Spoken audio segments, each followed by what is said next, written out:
La tarde en la que todo estaba a punto de estallar, Francisco Martínez Vázquez, sentado en la terraza de una cafetería de Madrid, viajó 8 años en el tiempo. Se vio a sí mismo a principios de 2012, con 36 años, en un rincón discreto del Hotel AC Cuzco, esperando su primer encuentro con un veterano policía llamado José Manuel Villarejo. Martínez, licenciado en ICADE por la Universidad de Comillas y letrado en Cortes, era por aquel entonces jefe de gabinete de Jorge Fernández Díaz, un veterano político catalán del PP a quien su viejo amigo Mariano Rajoy, que acababa de ganar las elecciones por mayoría absoluta, había nombrado ministro del Interior. ¿Qué hacía Martínez, que ya disponía de un futuro prometedor y un despacho contiguo al del ministro Fernández Díaz, esperando a un policía en un hotel donde nadie los pudiera identificar? Es lunes 7 de septiembre de 2020. Francisco Martínez ya tiene 45 años y desde hace meses vive angustiado.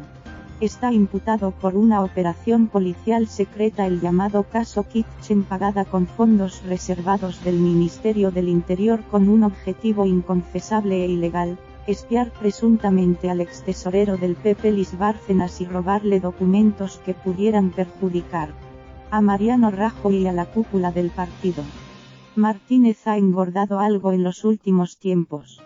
Desterrado de la política, ha regresado a la abogacía y se ha dedicado a escudriñar los diarios cada día en busca de cualquier indicio sobre su situación procesal. La justicia es lenta, pero nada comparable a la lentitud de los días esperando una mala noticia.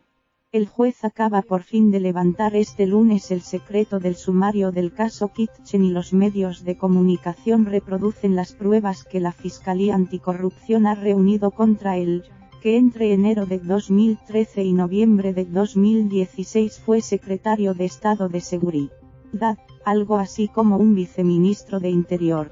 Ahí está su vida, expuesta como en un escaparate. 52 folios de papel timbrado en los que los fiscales han reunido retazos de conversaciones intervenidas a los policías que espiaron a Bárcenas, reflexiones personales apuntadas en el móvil, mensajes de WhatsApp en los que pedía ayuda o se lamentaba por su suerte. Entre todos ellos, destaca una frase dirigida a un juez amigo, el actual presidente de la Audiencia Nacional, José Ramón Navarro, en la que se lamenta: como sabes muy bien, mi grandísimo error en el ministerio fue ser leal a miserables como Jorge o Rajoy o Cospedal. Es un desahogo, pero sobre todo es un aviso a navegantes. Francisco Martínez acaba de engrosar la larga lista de personajes que en un momento dado fueron relacionados con la maquinaria de la corrupción del PP: el tesorero Luis Bárcenas, los alcaldes Guillermo Ortega o Arturo González Panero, el diputado Enrique Costa, los policías José Manuel Villarejo y Enrique García Castaño, y que, una vez caídos en desgracia y abandonados por el partido, deciden defenderse tirando de la manta. Voy a contarle al juez todo lo que sé. Es la vieja canción del arrepentido. ¿Cuánto crees que me puede caer?, pregunta Martínez a su interlocutor delante de un agua con gas. No sé, Paco, el abogado eres tú. Mientras avanza la tarde, las noticias caen como pedradas sobre la honra del exsecretario de Estado de Seguridad. Martínez rechaza asumir el rol de cerebro de una red corrupta y recuerda con amargura los antecedentes de aquella historia maldita. Supe de esa operación por el ministro. Me llamó, no recuerdo si un sábado o un domingo por la tarde, para decirme que un confidente iba a colaborar con la policía para ver lo de Bárcenas. Luego me mandó un mensaje por WhatsApp recordándome el asunto. Tenía la costumbre de enviarme por escrito las cosas que habíamos hablado, para que quedase constancia o no se me olvidasen. Yo me quedé atónito. Hablé con el director adjunto operativo de la policía, Eugenio Pino, y me dijo que sí, que había un grupo de policías con el confidente, que era el chofer de Bárcenas, y que en esa operación estaban el gordo corchete izquierdo comisario Enrique García Castaño corchete derecho y Villarejo. Además, me dejó claro que nada por escrito. En los primeros meses del 2012, cuando Martínez tanteaba sus nuevos dominios como jefe de gabinete del ministro del Interior, Bárcenas andaba desesperado por su imputación en el caso Gürtel. Aún tenía esperanzas de que el PP, que le seguía pagando el sueldo más alto del partido y que pese a los escándalos le mantenía el despacho en Génova 13, la secretaria y el chofer lo sacara del embrollo. Ahora que gobernaban con una mayoría absoluta más abultada incluso que la de José María Aznar en 2000, todo sería más sencillo. Él mismo había comprobado durante sus largos años de mordidas y esplendor que el poder es capaz de cualquier cosa. Así que se dedicó a llamar a algunos de los ministros con la esperanza de que encontrasen una solución definitiva a sus problemas, pero pronto descubrió que algo estaba cambiando. Algunos ni se ponían al teléfono. Pero otros sí. Bárcenas aseguró que en un primer momento el ministro del Interior, Jorge Fernández Díaz, maniobró para que la policía escribiese un informe dirigido al juez donde dijera que Lis el Cabrón, el apodo que supuestamente le había puesto la red, no era él sino el empresario Lis del So. El tesorero creía que ese detalle le libraría de las acusaciones que le mantenían imputado en la causa. Pero aquel intento fracasó. Entre otras cosas porque, a finales de 2012, llegó una comisión rogatoria desde Suiza que destapaba la fortuna que Bárcenas ocultaba en ese país. Poco después, El País publicó la contabilidad B manuscrita por Bárcenas durante casi 20 años. El PP despidió finalmente a su tesorero con una indemnización, le devolvió sus pertenencias, decenas de cajas de material irrelevante y un trineo, pero se quedó con los 2 ordenadores con los que el extesorero trabajaba y destruyó los discos duros. Una vez rotos de forma tan abrupta todos los vínculos con el partido, Bárcenas se convirtió en la principal amenaza para el gobierno de Mariano Rajoy, cuya mayoría absoluta podía con todo, menos con los secretos que el tesorero guardaba o decía que guardaba. En aquellos tiempos no tan lejanos en que el chantaje se convirtió en algo corriente, la sola posibilidad de que alguien pudiese guardar una grabación o unas fotos comprometedoras se podía utilizar como moneda de cambio. Y fue entonces, cuenta un alto dirigente del PP de aquella época, cuando Jorge Fernández Díaz, que le debía todo lo que era en política a Rajoy, sintió que su principal cometido al frente de Interior era arreglarle los problemas a su amigo el presidente. Yo no creo que él fuera el autor intelectual de la operación Kitchen, pero sí que alguno de aquellos policías se la propusiera y él aceptara. No hay que olvidar la confesión de Francisco Martínez.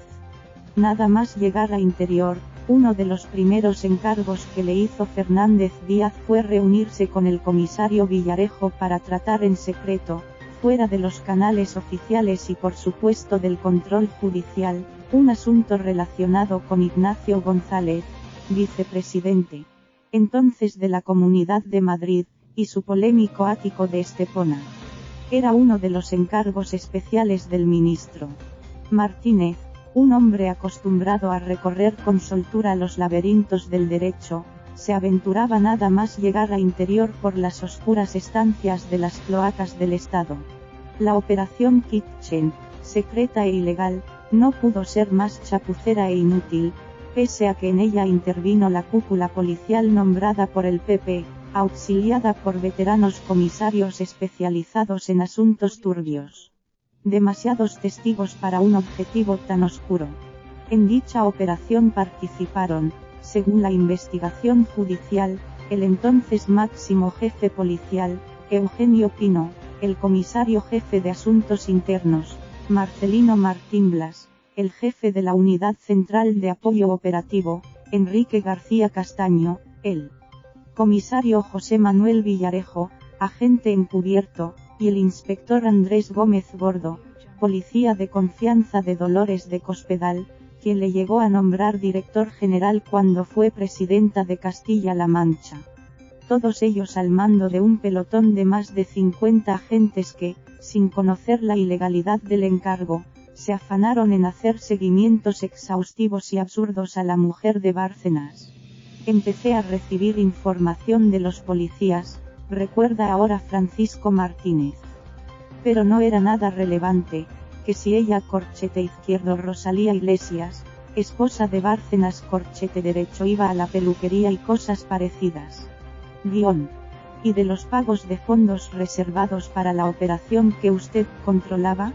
Mi misión era firmar talones para el pago de esos fondos reservados, pero desde una perspectiva administrativa.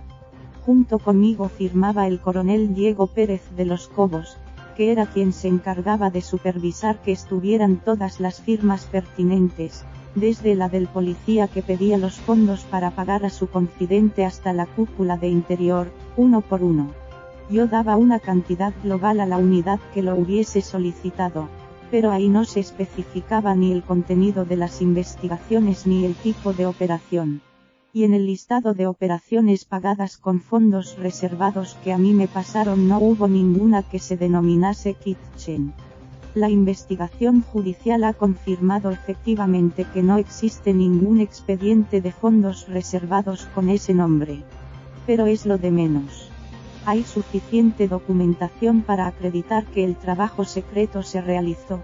Además, el comisario Villarejo, famoso por grabarlo todo a la espera de hacerlo valer, tenía en su domicilio muchos de los recibos mensuales del pago de fondos reservados al chofer de Bárcenas. Incluso documento sonoro del momento de las entregas, en billetes de 500 euros. Villarejo llamó a Francisco Martínez y le dijo que había que colocar al chofer de Bárcenas en la policía, regalarle un puesto de trabajo para tenerle trincado y evitar que se derrotase corchete izquierdo confesara en el argot policial corchete derecho si algún día se descubría el pastel. No se sabe qué hizo el secretario de Estado, pero Sergio Ríos consiguió una plaza de policía en 2014. Francisco Martínez, acorralado por las evidencias, reconoce ahora que aquel mundo estaba lleno de trampas. Algunos policías nos llamaban para comprometernos con grabaciones subrepticias. Un día me llamó el gordo corchete izquierdo Enrique García Castaño corchete derecho y me dijo que el dinero de Bárcenas estaba en las Antillas holandesas. Se supone que esa información procedía de las vigilancias a las que era sometida la mujer y al socaire de la información que le proporcionaba el chofer. Pero ellos buscaban la boca del político, alguna declaración que nos pudiera comprometer para luego utilizarla contra nosotros. De ese dinero que Bárcenas ocultaba en las Antillas holandesas nunca más se supo.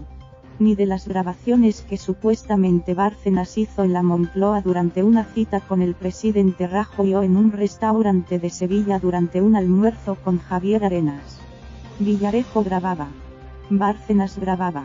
Los políticos que los utilizaron nunca sabrán qué dijeron o qué no dijeron en su presencia, si la grabadora estaba encendida aquel día o si el ruido ambiente ocultó para siempre una confesión comprometedora. 2 años de intensos trabajos a la sombra de la ley para desactivar las bombas que guardaba Bárcenas apenas dieron como resultado unos cuantos documentos muy poco relevantes. El chofer de Bárcenas, captado como confidente a razón de 2.000 euros al mes, sustrajo esos papeles a la mujer del extesorero mientras éste continuaba preso. Pero el botín robado a la familia Bárcenas en la operación Kitchen no era ni mucho menos la bomba que temían los dirigentes del PP. Las bombas de Bárcenas, quien había controlado durante 20 años las finanzas del PP, habían estallado meses antes con la publicación de los papeles donde registraba las donaciones de empresarios y los pagos a la cúpula del partido, con la difusión de los mensajes telefónicos que le mandó Rajoy, con sus entrevistas donde contó los 20 años de financiación ilegal y, sobre todo, con su confesión durante horas ante el juez Pablo Ruz. Todo parecía aclarado, con Bárcenas en la cárcel y las trampas del PP expuestas ante la opinión pública, cuando Francisco Martínez encuentra en el diario Vox Populi una entrevista a Jorge Fernández Díaz. Es el verano de 2019 y Francisco Martínez, ya imputado en el caso Kitchen, pasa unos días de vacaciones en Mahón. Lo que lee en su móvil lo llena de indignación. El exministro del Interior niega cualquier relación con el espionaje a la familia de Bárcenas. Me estoy enterando ahora, no me consta para nada. El exsecretario de Estado escribe indignado a un amigo, está en campaña el muy cabrón. ¿Tú crees que se puede tener tan poca vergüenza? Tendrá que ir corriendo a confesarse. Está haciendo lo mismo que con las grabaciones. Pero esta vez ese I con acento agudo se va a arrepentir. Ni imagina lo que le espera. Francisco Martínez conoce muy bien a Fernández Díaz. Cuando se filtraron las conversaciones del ministro con el jefe antifraude catalán para airear una supuesta cuenta suiza del alcalde de Barcelona Xavier Trias, que resultó ser falsa, Fernández Díaz se defendió con una mentira. Fue al Congreso y se mostró indignado por el hecho de que alguien desconocido hubiera colocado micrófonos en su despacho. Pero 2 años después escribió un libro de memorias en el que confiesa que había sido él mismo quien había autorizado poner micrófonos en su despacho para grabar la conversación. El político catalán se había labrado a conciencia una imagen de santurrón que, a la luz de los hechos, poco tenía que ver con su vida real. Indignado por las declaraciones de su exjefe, Francisco Martínez decide defenderse y acude a un notario de Mahón para levantar acta de los mensajes que guarda en su teléfono móvil y que prueban el conocimiento que, según la Fiscalía, Fernández Díaz tenía de la Operación Kitchen. El notario da fe de algunos mensajes comprometedores para el exministro y Martínez guarda el papel a buen recaudo, para cuando sea necesario. La ocasión se presenta casi un año después. El pasado mes de marzo, un día antes de que el gobierno decrete el estado de alarma por la pandemia, unos policías entran junto a los fiscales anticorrupción en la vivienda de Martínez. El exsecretario de Estado les ha preparado el documento notarial donde se recogen los mensajes enviados por el ministro del Interior. Supongo que esto es lo que ustedes vienen buscando. Francisco Martínez ya es un arrepentido y está dispuesto a colaborar con la justicia. Hay documentos descubiertos por la Fiscalía Anticorrupción que demuestran que durante meses intentó, casi suplicó, que su partido no le dejase tirado. Ha llegado a prometer a la actual dirección del PP la misma lealtad que profesó a Fernández Díaz, la misma que lo condujo aquella tarde de 2012 a reunirse con Villarejo en un hotel de Madrid. Primer paso hacia el precipicio por el que fue despeñándose su prometedora carrera como jurista y político. Los detalles y los personajes varían, pero la historia es siempre la misma. Durante 20 años, la mayoría del tiempo con José María Aznar al frente, el PP se financió ilegalmente. Hay más de 50 apuntes en los papeles de Bárcenas por más de 1 millón de euros que han quedado probados tras 7 años de investigación con documentos oficiales y la confesión de quienes recibieron el dinero. Además, la Caja B enriqueció supuestamente a los principales dirigentes del PP, quienes cobraron sobresueldos trimestrales que nunca declararon a Hacienda. Bárcenas ha detallado ante el juez cómo se producían estos pagos en dinero negro. Los supuestos beneficiarios lo han negado siempre. Cuando estalló el escándalo más grave en la historia del PP, altos cargos de ese partido, primero desde la oposición y luego desde el gobierno, ejecutaron todo tipo de maniobras para tratar de obstaculizar las investigaciones judiciales y enterrar los delitos cometidos. La última intentona, sin duda la más grave, es la llamada Operación Kitchen.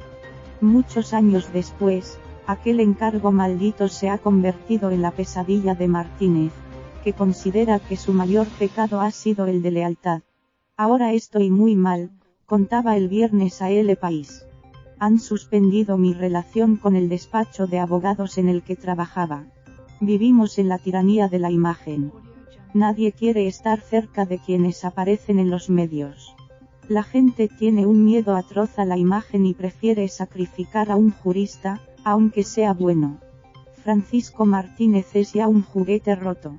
El PP, que llegó a nombrarle portavoz de la Comisión Constitucional tras su paso por el Ministerio del Interior y que le enviaba a las tertulias como su más cualificado experto en leyes para luego presuntamente dejarlo caer tras hacerle cometer varias ilegalidades. Ahora, Martínez está dolido. Y piensa defenderse atacando. Voy a contarle al juez todo lo que sé.